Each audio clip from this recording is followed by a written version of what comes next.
From WFSB, this is an Eyewitness News Update. Thanks for joining us on this Friday, April 5th. I'm Caitlin Nuclo, and here are some of your top stories. This weekend is all about the Huskies hype, and tonight the UConn women's basketball team is kicking things off by taking on the Iowa Hawkeyes in the Final Four. Ahead of the big game, UConn is opening Gamble Pavilion at 8 o'clock tonight for the students. Only the students can go to this watch party, but if you're not a student, no worries. Plenty of other places to host Husky fans across Connecticut, including Two Roads in Stratford, the Orange Ale House Grill and Burger Bar, and Kinsman Brewing in Southington as well. Tip-off between the Huskies and the Hawkeyes is at 9:30. And the UConn men's basketball team is raising hopes in Arizona. The Huskies will practice today before their Final Four face-off against Alabama tomorrow. The squad arrived early yesterday morning after being stranded for hours because of flight delays. They're now in Arizona, though, and they're ready to take the defending take on the Crimson Tide at 8:49 on Saturday for tip-off. And don't forget, we have another UConn Road to Victory special as both teams are in the Final Four. You can watch tonight at 7 o'clock here on Channel 3. Aaron Connolly, Mark Robbins, Joe Zone, and Unkwa Sonye getting us ready for all the action. Very exciting, Scott. Absolutely. The weather will cooperate this weekend. For the most part, it'll be a gray weekend, especially today and tomorrow. Better weather expected for Sunday. But in the meantime, our first alert live radar, dry, and that's good news. Let's talk about the eclipse, the Great American Eclipse on Monday. GFS coming in a little less cloudy than the European model. You'll notice a pretty good amount of clouds for the European model. It is the Great American Eclipse. Let's go with the American model and hope for partly to mostly sunny skies. 2:13, the partial eclipse begins. 3:27, 92.9%, the maximum eclipse for us, and then the partial eclipse ends at 4:37 in the afternoon, and that's when we will say bye-bye to the eclipse. All right, if you're interested in getting tickets to attend the party, come to the Connecticut Science Center. Advanced tickets on sale right now. They're going to get the eclipse glasses included with advanced ticket purchase. So again, you need protective eyewear to see the eclipse. So come on down to the Connecticut Science Center. Join myself and Chief Meteorologist Mark Dixon. We're both going to be there, and we're going to have some fun. Satellite and radar confirms a couple of rain and snow showers around the area. Not too important. We've got a little sliver of sun out there. 6:26. The sun was up. 34 degrees right now. That's exactly where we should be for this time of morning and this time of year. 38, a little bit better in New Haven with a wind out of the west-northwest at 8. Now, again, the typical overnight low, 34, 35. Normal daytime high, 56. We're not going to get there today to 56. Look at the record, 82 degrees set back in 1921. Wouldn't that be nice? Temperatures out there right now are a little on the chilly side. Remember, 35 is where we should be. We're at 31 in Salisbury, Torrington, Waterbury, Putnam. So grab a jacket. You're going to need it throughout the day today. And there's a little bit of a breeze, sustained anywhere from 4 to 9. Not too breezy, but nonetheless, we do want to bring it to your attention. Nothing like those gusts that we had the last couple of days.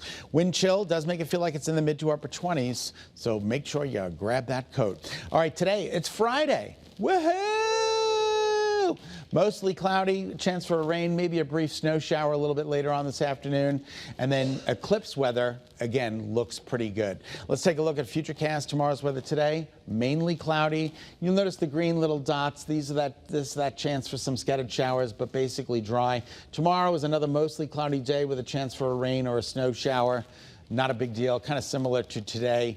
And then on Sunday is looking better with increasing amounts of sunshine. Isn't this beautiful? Look at our Waterbury eye-can. The sun's coming up, 31 degrees. Looks like a picture out there.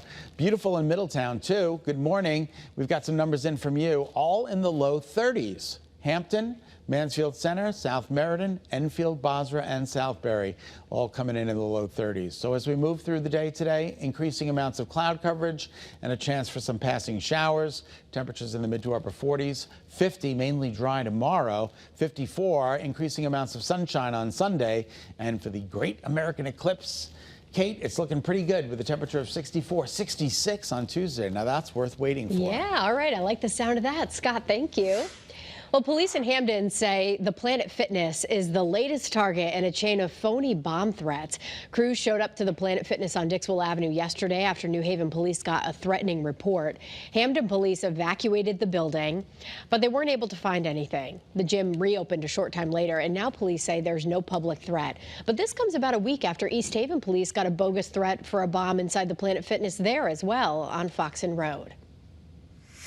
Well, right now, police in Naugatuck are investigating a horrific case of animal cruelty after someone dumped 2 dead cats like they were trash. It's not clear yet how the animals died, but we know that someone left the animals inside a cat carrier next to a dumpster at the Lantern Park condos. If you know anything, call police. Investigators in New Haven tracked down a driver accused of causing a deadly hit and run.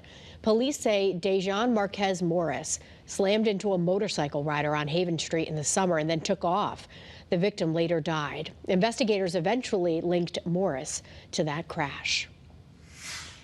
A bar in Southington will reopen today after a stabbing that was caught on camera, but the owner of 75 Center says customers will notice some changes. The bar now has more cameras, and bouncers will search everyone at the door. We're told there will be a new dress code, and anyone who's drunk will be turned away. State leaders shut the bar down last month after a woman stabbed 2 bouncers during a fight. Hartford city leaders are getting $4.5 million in federal funding to prevent flooding in the North End. People who live there have dealt with sewage backups, flooded basements, and destroyed property over the last few years. City employees will use the money to improve the stormwater system in the city. Lawmakers will share more details about it this morning. Thanks for joining us on Eyewitness News this morning. Remember, you can get news and weather updates anytime on the WFSB app. Have a great day.